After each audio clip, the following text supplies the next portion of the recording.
ಜನವರಿ 22 ಕಳೆಯಿತು. ಆದರೆ ಭಾರತದಲ್ಲಿ ಹೊಸ ಶಕೆಯ ಪ್ರಾರಂಭವಾಗಿದೆ. ಅಯೋಧ್ಯೆಯಲ್ಲಿ ಶತಮಾನಗಳ ಕನಸಿನ ರಾಮ ಜನ್ಮಭೂಮಿಯಲ್ಲಿ ಶ್ರೀರಾಮ ಮಂದಿರ ದೇದೀಪ್ಯಮಾನವಾಗಿ ಕಂಗೊಳಿಸಿತು.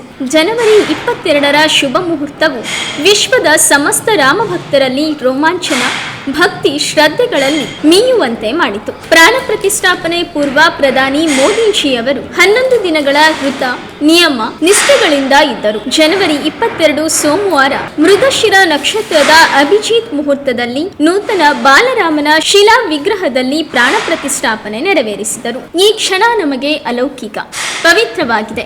ಶ್ರೀರಾಮ ನಮಗೆ ಇಂದಿನ ದಿನವನ್ನ ವಿಜಯವಾಗಿ ತಂದಿಲ್ಲ, ವಿನಯದ ದಿನವೆಂದು ತಿಳಿಯಬೇಕು. ರಾಮ ಅಗ್ನಿಯಲ್ಲ, ವಿದ್ಯುತ್ ಇದ್ದಂತೆ. ರಾಮ ವಿಷಾದ ಅಲ್ಲ, ವಿಚಾರ.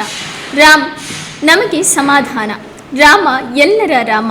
ರಾಮ ಭಾರತದ ಆಧಾರ, ವಿಧಾನ, ಚಿಂತನ, ಚೇತನ, ಪ್ರತಿಷ್ಠೆ, ಭಾರತದ ಪ್ರತಾಪ, ಪ್ರಭಾವ, ನೇತ, ನೀತಿ ಎಂದು ಮನತುಂಬಿ ರಾಮನ ಅಸ್ತಿತ್ವದ ಬಗ್ಗೆ ಮಾತನಾಡಿದರು. ಭಾರತದ ಭವ್ಯ ಉದಯಕ್ಕೆ ರಾಮ ಮಂದಿರ ಸಾಕ್ಷಿ ಎಂದು ಹೇಳಿದರು. ಮಂದಿರ ನಿರ್ಮಾಣಕ್ಕೆ ಕಾರಣರಾದ ಎಲ್ಲರನ್ನ ನಮಿಸಿ ಗೌರವಿಸಿದರು.